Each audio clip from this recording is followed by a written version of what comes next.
Coleman reporting for KD Chats here in downtown Toronto with writer-director SARAH GOODMAN. Tell me how the feature film that you are developing right now, Porch Stories, fits into this whole humblecore film movement that we have here in Toronto right now. Oh, cool. Thank you. I love that term, humblecore, which I'm not sure everyone really knows what that is, but it's this movement that seems to be just happening or starting to happen in Toronto, where filmmakers, sort of out of necessity, are making films on super low budgets and kind of working outside the system. So on the one hand, they've got the constraints of not that much money, but on the other hand, there's a lot of freedom.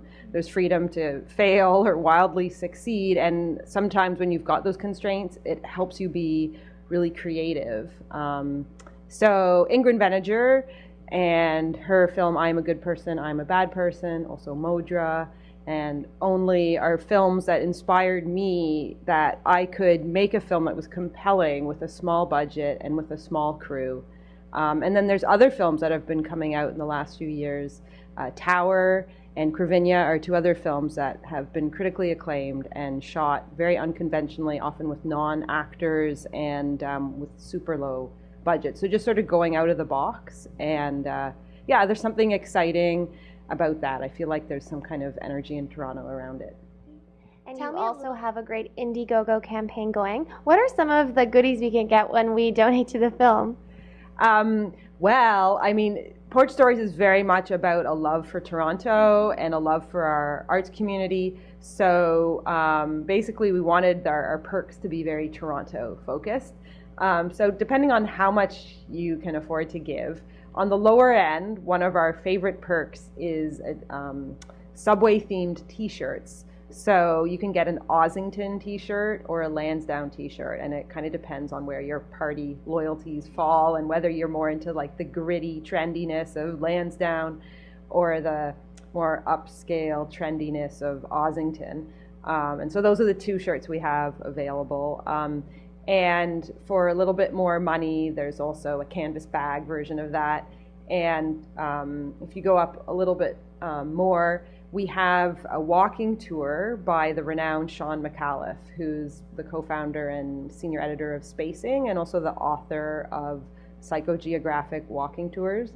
And so I think that's like a very unique experience for a select few, and he will take that group on a walking tour of the area where the film is being shot, which is Little Portugal.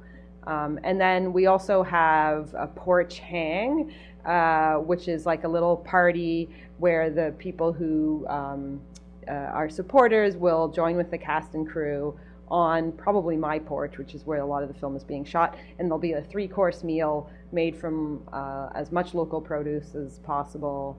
And then there's a bunch of other perks, which include a one-on-one consultation with me, like a film consultation for any type of film project. And there's, the list kind of goes on, but they're mostly like Toronto focused in Toronto. And you've made a move from documentary filmmaking into fictional narrative dramas. How has that transition been in terms of going from one to the other? Well, I guess I've never thought of myself specifically as a documentary filmmaker. So the whole time, like since I made my first documentary, Army of One, I was already starting to write a script. And so I've always kind of had my head in both places. And it was more about like actually putting it into practice. But I feel like they both really inform each other. For me, I constructed my documentaries to feel sort of like dramas. So I've always been very influenced by fictional films. And so my documentaries were constructed like with scenes, and they kind of had an arc that felt very much like a drama, and I utilized music and visuals in a way that was sort of pushing the envelope of a documentary.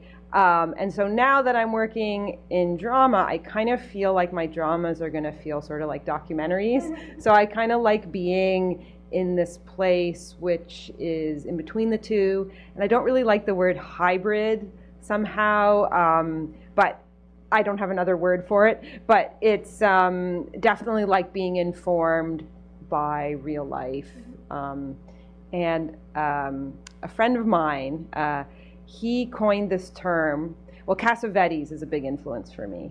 And Cassavetes, you know, is an incredible independent filmmaker, sort of on the forefront of indie film. And he, his films have this very raw, real feel, and yet they are, you know, they're scripted. Well, at least most of them were scripted.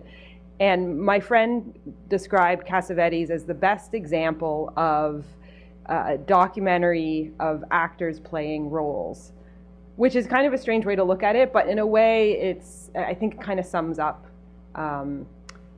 you know, the fact that even when you have actors playing something, there's still like a real person there, and you still expose something about that real person. And so I think with Porch Stories, I'm definitely looking to have that kind of reality be a big element of it. How did the casting process help inform that documentary type feeling of reality? Well, we basically, due partially just to monetary constraints, we decided to go outside of casting professional actors. And so the two leads, I decided to cast musicians. I was looking not specifically for musicians, but for performers, people who were natural in front of a camera and were, you know, had a kind of natural charm, and people who just their own lives sort of fit the roles, their own sort of narratives were pretty close to the roles.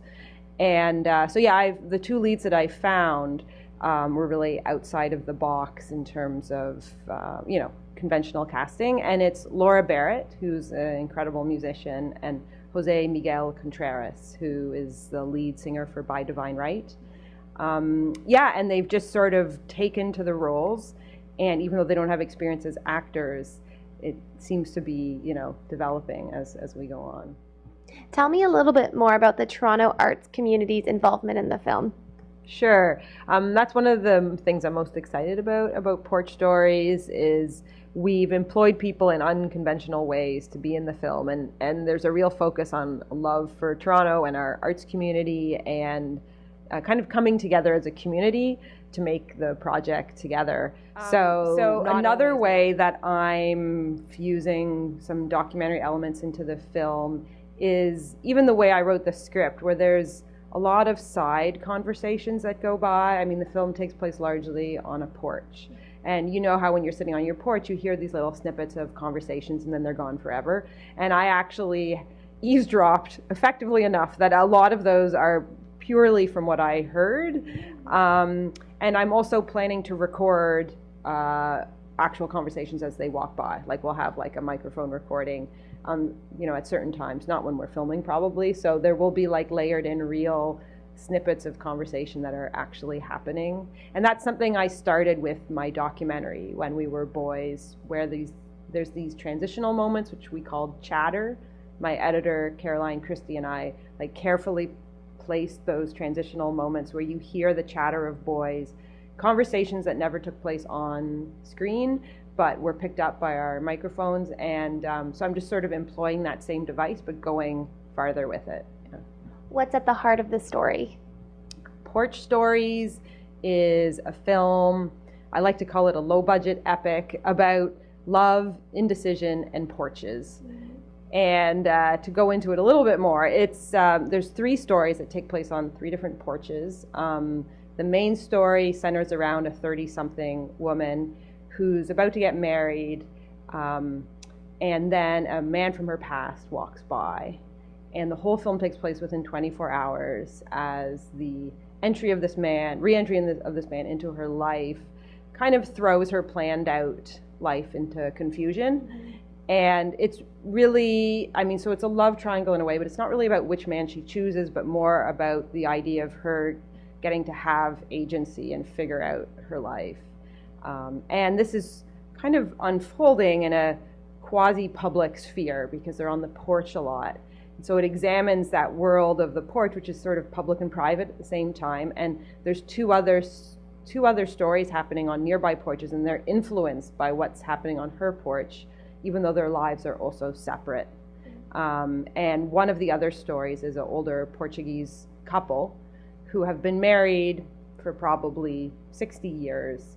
And then on this day, the husband suddenly tells the wife that he wants a divorce because he knows of an infidelity back in the old country 50 years ago. And so it's a really dramatic story, and that's actually based on an article I read in the paper. And then there's a third story which concerned like a young kind of teenage brother and sister on a next door porch. And those stories do exist separately in the way that in Toronto we are kind of separate often, and then there's a way that they come together in little ways and then in a bigger way near the end. And where's the best place to find out more information on the film and the Indiegogo campaign online? Well, good thing you asked. You can find out information for our Indiegogo campaign by just going to the Indiegogo site and typing in Porch Stories. We're also on Facebook as Porch Stories. We're on Twitter as TO Porch Stories, and we even have a Tumblr page. So yeah, there's many ways to find us, but the Indiegogo site, I guess, is the best place to go, and that's yeah, you just type in Porch Stories.